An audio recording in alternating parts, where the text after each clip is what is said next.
ચાલો વિદ્યાર્થી મિત્રો, ધોરણ 11 ચેપ્ટર 1 માં થોડીક એક્સ્ટ્રા કન્ટેન્ટ કે જે તમારે નીટ કે JEE માં કે MCQ સોલ્વ કરવામાં કામ આવશે, તો આપણે થોડુંક ભણી લઈએ. તો પહેલી વાત કરવી છે મારે, તુલ્ય ભાર કોને કહેવાય અથવા તુલ્ય દળ. કોઈ પણ તત્વ અથવા સંયોજન છે એનો તુલ્ય ભાર આપણે હમણાં નોર્માલિટી એકમ ભણવો છે, એમાં તુલ્ય ભારની જરૂર પડશે. એટલે પહેલા સમજી લે તુલ્ય ભાર કેવી રીતના મેળવાય. તો તુલ્ય ભાર એટલે નવીન કંઈ નથી, કોઈ પણ સંયોજન હોય એનો તુલ્ય ભાર એટલે શું? તો કે એનું આણ્વીય દળ ભાગ્યા સંયોજકતા. આયા જુદું જુદું આવી શકે. આણ્વીય દળ ભાગ્યા, હવે જો સમજજો બરોબર, મેં અહીંયા જનરલ સૂત્ર જ લખ્યું છે. જો કોઈ એસિડિક પદાર્થ હોય, એસિડ હોય ને, તો એનો તુલ્ય ભાર કેમ મેળવાય? તો કે આણ્વીય દળ છેદમાં બેઝિકતા. એસિડ ને બેઝિકતા હોય, એવી રીતના બેઝ ને એસિડિકતા હોય. કેટલાક સંયોજનના વીજભાર વડે ભાગવાનું થાય, કેટલાક સંયોજનમાં ઇલેક્ટ્રોનના ફેરફાર કેટલો થાય એના વડે ભાગવાનું. પણ આપણે અત્યારે ઊંડી લપમાં નથી પડવું. સિમ્પલ તમે આટલું જ યાદ રાખો કે તુલ્ય ભાર એટલે આણ્વીય દળના છેદમાં સંયોજકતા. ટૂંકમાં આણ્વીય દળને સંયોજકતા વડે ભાગી નાખો એટલે તુલ્ય ભાર મળી જાય. દાખલા તરીકે હવે એસિડની સંયોજકતા કોને ગણવી? તો કે એસિડની સંયોજકતા એટલે બેઝિકતા. પણ હું અહીંયા બેઝિકતા શબ્દ નથી વાપરતો, તમે આડાઅવડા ગોટે જશો. એટલે હું અહીંયા સંયોજકતા શબ્દ. તો એસિડની સંયોજકતા એટલે એસિડમાંથી છૂટા પડતા H+ ની સંખ્યા.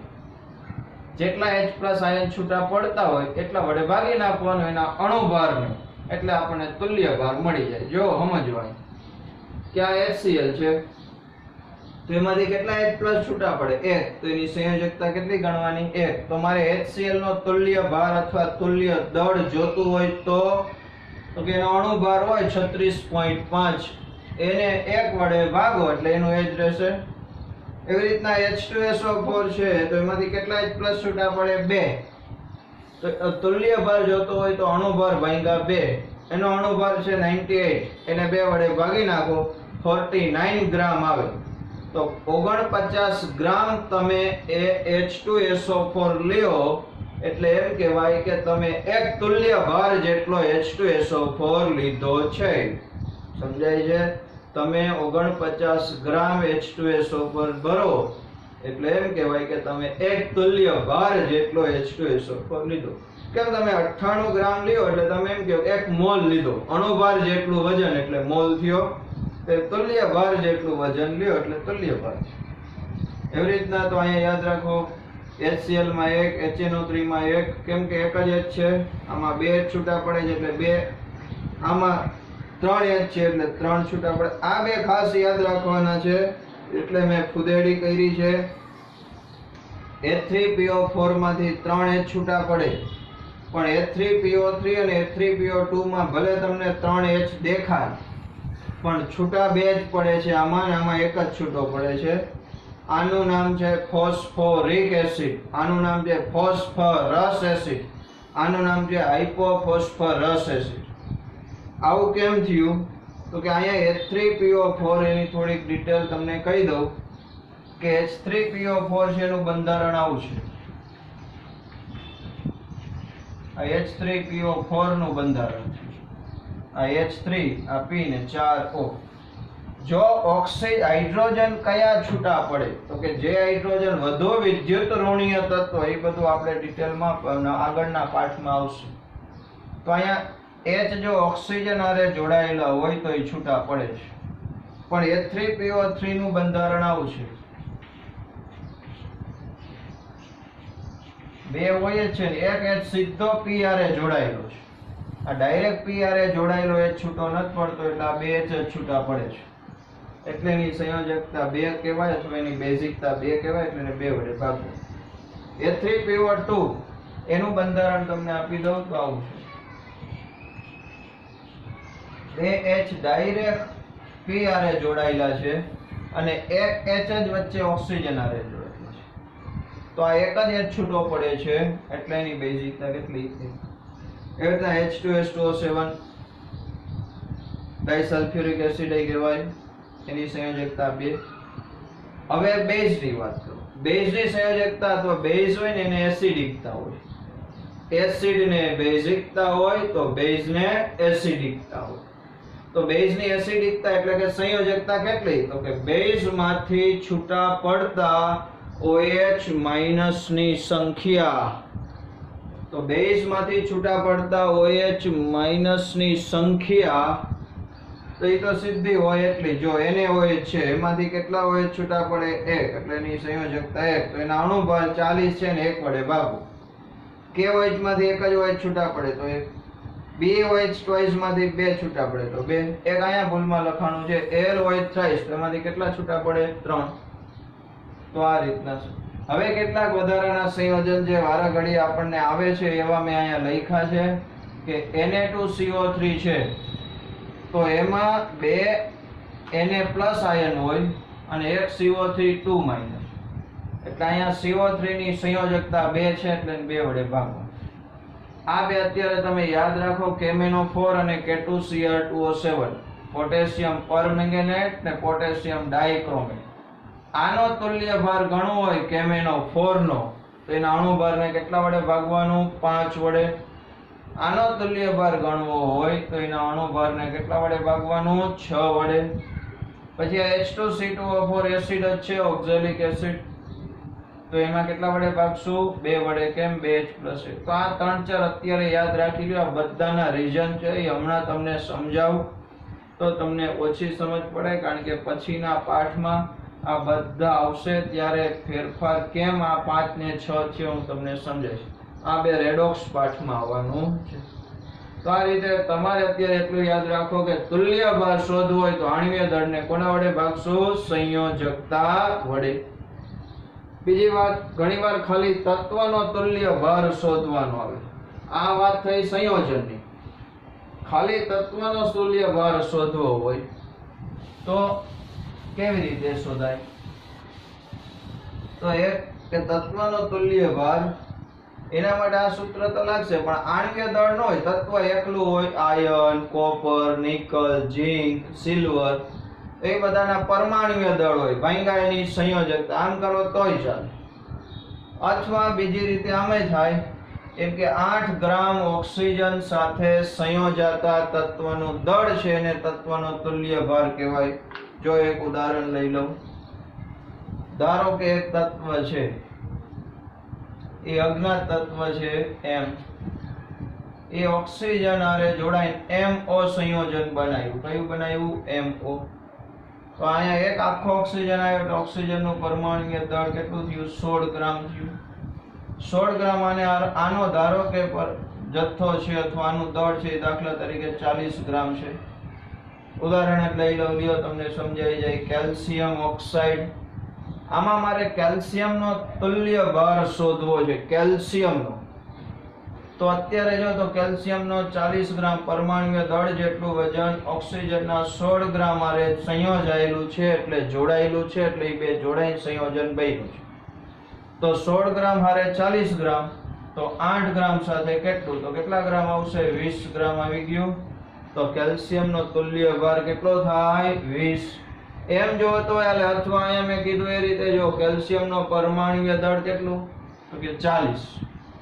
એની સંયોજકતા આમાં જોઈ લો, 1 -2 હોય તો કેલ્શિયમનો +2, તો 40 ભાગ્યા 2 કરો તો એ જવાબ કેટલો આવી જાય? 20.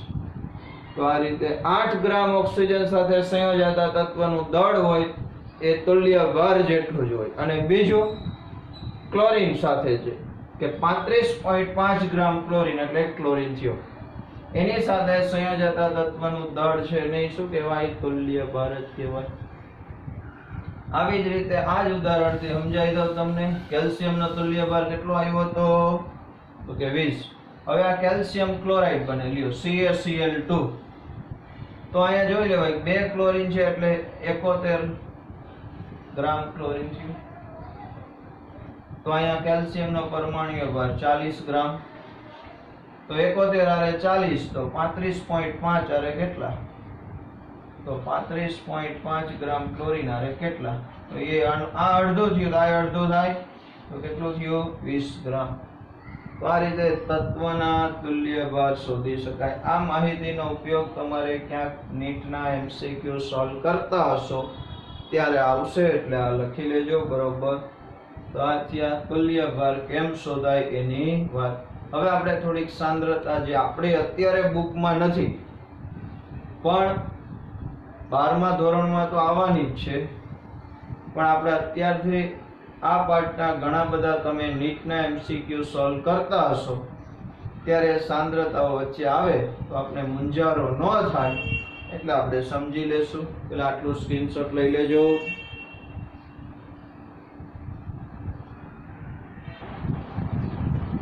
ચાલો, તો હવે જરાક આપણે નોર્માલિટી કોની કહેવાય એની વાત કરીએ. નોર્માલિટી ને બીજું સપ્રમાણતાય કહેવાય. એનો સંકેત છે કેપિટલ N. મોલારિટી જેવી જ વ્યાખ્યા, પણ 1 લીટર દ્રાવણમાં ઓગાળેલા દ્રાવ્યના ગ્રામ તુલ્ય ભારની સંખ્યા, ઓલામાં મોલની સંખ્યા હતી, આમાં શું આવે? ગ્રામ તુલ્ય ભારની સંખ્યા, એને કહેવાય નોર્માલિટી. તો નોર્માલિટીનું સૂત્ર 1000 ગુણ્યા દ્રાવ્યનું દળ ગ્રામમાં છેદમાં મોલારિટીમાં અહીંયા આણ્વીય દળ હતું, એ જગ્યાએ શું લઈ લેવાનું? તુલ્ય ભાર ગુણ્યા દ્રાવણનું કદ કેટલા ml માં લઈ લેવાનું. તો આ થઈ ગઈ નોર્માલિટીની વ્યાખ્યા. બરોબર. ત્યાર પછી થોડીક સાંદ્રતાઓ છે જે આપણી બુકમાં અત્યારે નથી, 12માં આવવાની છે, પણ તમને અત્યારે હું ખાલી સૂત્ર આપી દઉં છું કે દળ કદ ટકાવારી એને બોલાય percentage volume by volume. તેનું સૂત્ર બહુ simple, percentage volume by volume બરાબર 100 ગુણ્યા દ્રાવ્યનું કદ ml માં લેવાનું છેદમાં દ્રાવણનું કદ એ શેમાં લેવાનું? ml. ભાઈ વેઇટ બાય વેઇટ જેવું જ છે. વેઇટ બાય વેઇટ માં બેયનું દળ હોય, અહીંયા બેયનું કદ. ત્યાર પછી વજન કદથી ટકાવારી એને બોલાય percentage weight by volume. ઉપર હોય દ્રાવ્ય, નીચે હોય દ્રાવણ, તો એનું સૂત્ર percentage weight by volume બરાબર 100 ગુણ્યા દ્રાવ્યનું દળ એ ગ્રામમાં લેવાનું, નીચે દ્રાવણનું કદ શેમાં લેવાનું? ml. તો ત્રણેય ટકાવારી આપણે વેઇટ બાય વેઇટ આવી ગયું છે. આ વેઇટ બાય વોલ્યુમ અને આ sorry weight volume by volume અને આ વેઇટ બાય વોલ્યુમ. ત્યાર પછી એક સાંદ્રતા આવશે ppm, પાર્ટ્સ પર મિલિયન. ppm ને શું કહેવાય? પાર્ટ્સ પર મિલિયન. સ્વાધ્યાયના એક દાખલામાં આવવાનું છે એટલે આ સૂત્ર લઈ લઉં છું. મિલિયન એટલે 10 ઉપર દ્રાવ્યનું દળ ગ્રામમાં લેવાનું છેદમાં દ્રાવણનું કદ ml માં લેવાનું ગુણ્યા 10⁶ કરવું. કેટલી કરવાની? 10⁶. તો આટલી સાંદ્રતાઓ છે. આ સૂત્ર જ અત્યારે ખાલી યાદ રાખવાના છે, એની થિયરી કે વ્યાખ્યાઓ આપણે ભણવાની નથી. હવે આ એકબીજા સાથેના સંબંધ છે એ ખાસ ઇમ્પોર્ટન્ટ છે કે નોર્માલિટી અને મોલારિટીના સંબંધ, એ બધા સંબંધ હું તમને લખાવવાનો છું. પેલા આટલું જોયું. હવે આપણે સંબંધ છે એ સમજીએ. તો હવે મારે દર વખતે આ દ્રાવ્યનું દળ ને દ્રાવકનું કદ ને બધું લખવું ન પડે, એટલે એના માટે હું સંજ્ઞાઓ લઈ લઉં છું. ગમે ત્યારે દ્રાવ્યનું દળ હું લખીશ ને તો એના માટે હું શું લખીશ? દ્રાવ્ય છે એટલે m2 અથવા વજન કરું, ચાલો તો w2. બગડો છે હું દ્રાવ્ય માટે વાપરીશ. યાદ રાખજો, બગડો કોના માટે? દ્રાવ્ય માટે. એકડો બાજુમાં લખું તો એ કોના માટે? દ્રાવક માટે. અને કાંઈ ન લખું તો દ્રાવણ. તો દ્રાવ્યનું દળ w2, દ્રાવ્યનું કદ હશે તો હું v2 લખીશ. દ્રાવકનું વજન હશે તો એને હું વજન અથવા દળ એને હું w1 લખીશ. દ્રાવકનું દળ કદ હશે તો એને હું v1 લખીશ. આખા દ્રાવણનું વજન હશે, વજન અથવા દળ તો ખાલી w લખીશ. દ્રાવણનું કદ હશે તો એને હું ખાલી v લખીશ. પછી દ્રાવ્યનું આણ્વીય દળ હોય, આણ્વીય દળ, તો એના માટે આપણે M2 રાખશું. દ્રાવકનું આણ્વીય દળ હોય તો એના માટે હું M1 લખીશ. તો આટલી સંજ્ઞાઓ જરાક યાદ રાખજો, એટલે મારે દર વખતે આવું લખવું પડે નહીં. બરોબર છે? તો આટલો સ્ક્રીનશોટ લઈ લો, પછી આગળ વધું છું.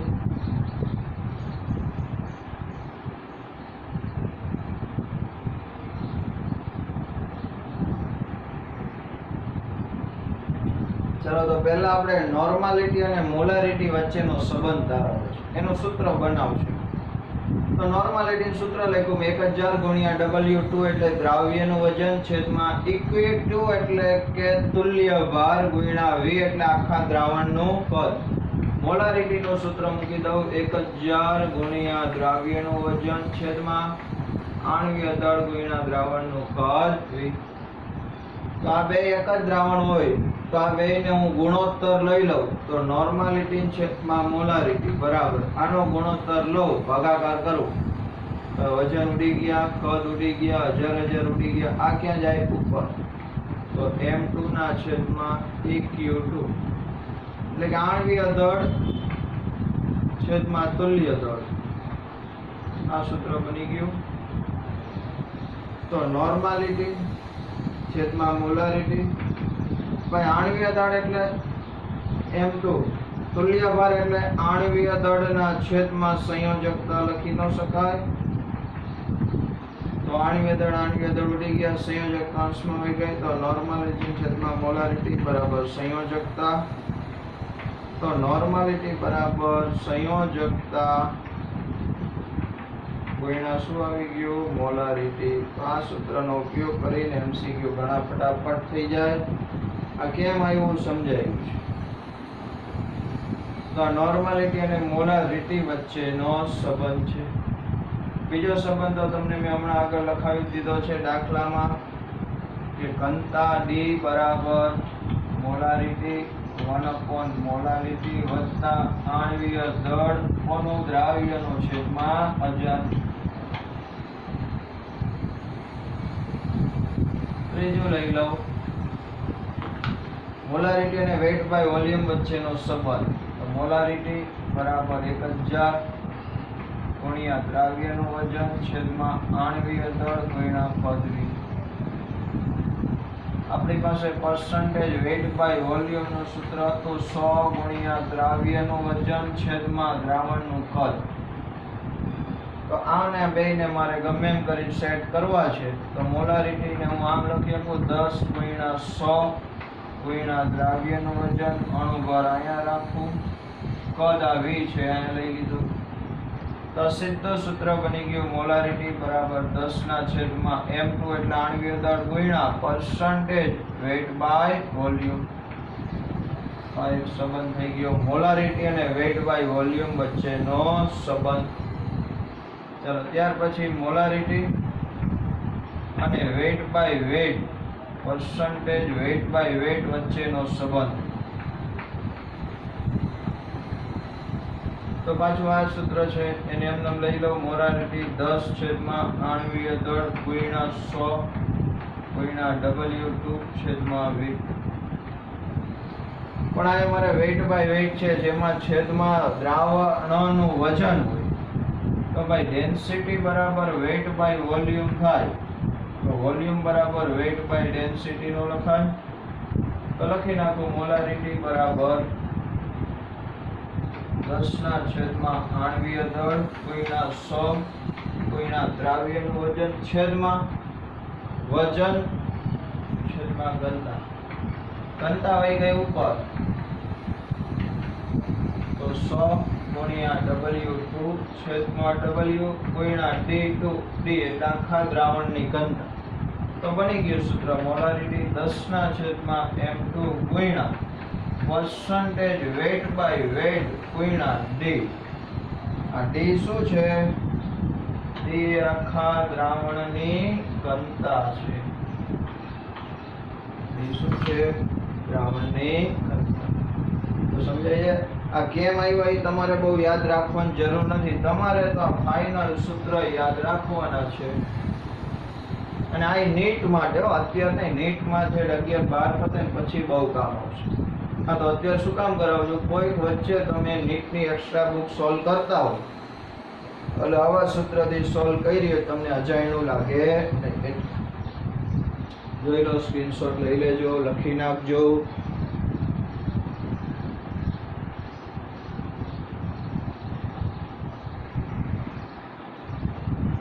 ત્યાર પછી મોલારિટી અને વોલ્યુમ બાય વોલ્યુમ વચ્ચેનો સંબંધ. પાછું સૂત્ર લખો, મોલારિટી 10/8 આણ્વીય દળ ગુણ્યા દ્રાવ્યનું વજન છેદમાં દ્રાવણનો કદ. હવે મારે વોલ્યુમ બાય વોલ્યુમ લેવું છે. તો દ્રાવ્યનું વજન છે તો D2 બરાબર W2 છેદમાં V2. તો W2 બરાબર V2 * D2 લખાય. આ કિંમત અહીંયા મૂકી દઉં તો મોલારિટી બરાબર 10/8 આણ્વીય દળ ગુણ્યા 100 ગુણ્યા V2 છેદમાં V ગુણ્યા D2. 10 આણ્વીય દળ 100 દ્રાવ્યનું કદ, દ્રાવણનું કદ ગુણ્યા દ્રાવ્યની ઘનતા. આના બરાબર તો શું મૂકી શકાય કે 10/8 આણ્વીય દળ ગુણ્યા percentage વોલ્યુમ બાય વોલ્યુમ ગુણ્યા V2. જ્યાં V2 શું છે ખાસ યાદ રાખજો, V2 એટલે માત્ર દ્રાવ્યની ઘનતા, દ્રાવ્યની ઘનતા. આ એક સૂત્ર યાદ રાખવાનું છે. તો બી નો જાતો આવા સૂત્ર અત્યારે ભલે અઘરા લાગ્યા, બહુ સહેલા છે. આ તો નીટ માટે છે અને એની આપણે ભવિષ્યમાં જરૂર પડે છે, પણ આ પાઠમાં સાંદ્રતા આવી એટલે અત્યારે લઈ લઉં છું. ત્યાર પછી મોલારિટી અને મોલ અંશ વચ્ચેનો સંબંધ. આ યાદ રાખજો, મોલારિટી બરાબર 1000 ગુણ્યા દ્રાવ્યના મોલ અંશ, એને આપણે x2 કહેશું, છેદમાં દ્રાવકના મોલ અંશ,